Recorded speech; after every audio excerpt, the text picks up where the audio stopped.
1930-കളിൽ ലോകമാകെ പടർന്നുപിടിച്ച സാമ്പത്തിക മാന്ദ്യത്തിൻ്റെ കെടുതികളിൽ നിന്ന് നമ്മുടെ മഹാനഗരമായ മെട്രോപോളിസിനും രക്ഷപ്പെടാനായില്ല. ഭയവും ആശയക്കുഴപ്പവും നിറഞ്ഞ ആ കാലഘട്ടത്തിൽ ജനങ്ങളെ വിവരങ്ങൾ അറിയിക്കുക എന്ന വലിയ ഉത്തരവാദിത്തം ഡെയിലി പ്ലാനറ്റ് എന്ന പത്രത്തിനായിരുന്നു. ഹോ, ആരെങ്കിലും എന്നെ ഒന്ന് കൊന്നു തരുമോ? നിങ്ങൾക്ക് ഈ ഡോക്ടറോ വക്കീലോ അല്ലെങ്കിൽ വല്ല സെലിബ്രിറ്റി ഷെഫോ ഒക്കെ ആയിക്കൂടായിരുന്നോ? യാ, ഈ റിപ്പോർട്ടർമാർ അല്ലാതെ എന്ത് വേണമെങ്കിലും ആകാമായിരുന്നല്ലോ. ബിക്കോസ് റിപ്പോർട്ടിംഗ് എന്നത് ഒരു സിവിലൈസ്ഡ് സൊസൈറ്റിയിൽ ഒരിക്കലും ഒഴിച്ചുകൂടാൻ പറ്റാത്ത ഒന്നാണ്. ദേ call it the fifth branch of government. അതോ മാലാണോ? എൻ്റെ പേഴ്സ് എവിടെയാണെന്നറിയോ? ആ സോഫയിൽ. ശരി ശരി, ഈ റിപ്പോർട്ടർമാരെ കുറിച്ച് ഒരു റിപ്പോർട്ട് തയ്യാറാക്കുക. എന്ത് ബോറിംഗ് ആണ്.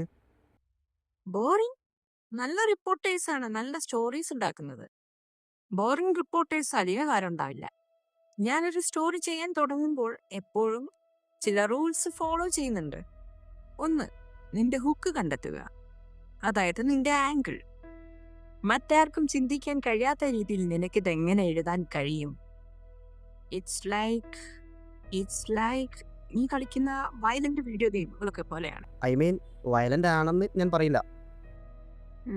ട്രസ്റ്റ് മീ, അത് വയലന്റ് ആയ ഗെയിമുകൾ തന്നെയാണ്. നീ എപ്പോഴും അതില് ശത്രുവിന്റെ വീക്ക് പോയിന്റ് അല്ലേ തിരയാറുള്ളത്, റൈറ്റ്?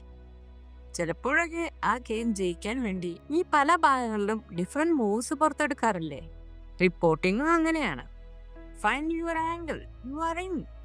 നിന്റെ ആ റിപ്പോർട്ട് കണ്ണടച്ച് തുറക്കുന്ന വേഗത്തിൽ നിനക്ക് പൂർത്തിയാക്കാം. I guess. ഹേയ്, നമ്മൾ ആരാണ് ജേർണലിസ്റ്റ് ഓഫ് ദി ഇയർ? നീയോ ഞാനോ? ഓ പിന്നെ ഒരു കാര്യം കൂടി, എല്ലാ സ്റ്റോറികളുടെയും എൻഡിങ് നമുക്ക് ഓൾറെഡി മനസ്സിലാവും. ഒരു വിമാനം തകർന്നു വീണു, ഒരു പെൺകുട്ടി രക്ഷപ്പെട്ടു. അതെങ്ങനെ സംഭവിച്ചു എന്നതാണ് ഇൻട്രസ്റ്റിംഗ്. നമ്മളെങ്ങനെ അവിടെ എത്തിപ്പെട്ടു? എപ്പോഴും ബിഗിനിങ് മുതൽ തുടങ്ങുക. അപ്പോൾ നിനക്ക് അതിന്റെ എൻഡിങ് നേരത്തെ മനസ്സിലാവും. ബാക്കിയൊക്കെ സിമ്പിളാണ്. അതിനെക്കുറിച്ച് പറഞ്ഞപ്പോഴാണ് ഓർത്തത്, എനിക്ക് 5 മണിക്ക് മുൻപ് ആ ബർത്ത്ഡേ കേക്ക് വാങ്ങാൻ പോകണം. നിങ്ങൾ രണ്ടുപേരും എങ്ങനെയാണ് ഡേറ്റ് ചെയ്തതെന്ന് ഞാൻ എഴുതണമെന്നാണോ മോം ഉദ്ദേശിക്കുന്നത്? I love you mom, I love you. പക്ഷേ മോമും ഡാഡും ഈ യൂണിവേഴ്സിലെ ഏറ്റവും അൺഎക്സ്പെക്റ്റിംഗ് ആയ കപ്പിളാണ്. അത് സത്യമായിരുന്നെങ്കിൽ എത്ര നന്നായേനെ. അത് ഹെയർ സ്പ്രേ ആണ്, വാട്ടർ ബോട്ടിൽ വാതിലിനടുത്തുണ്ട്. യാ, മിക്കവാറും എനിക്കത് വേണ്ടി വരും. Remember, do your best.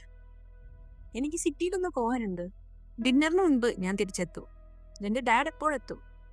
Love you. 3, 2. Purse മറന്നു. ആൻഡ് ജനതൻ, ഞാനില്ലാത്തപ്പോൾ ആ ബർത്ത്ഡേ പ്രസന്റുകളൊന്നും തപ്പി നടക്കരുത്. ഫൈൻ.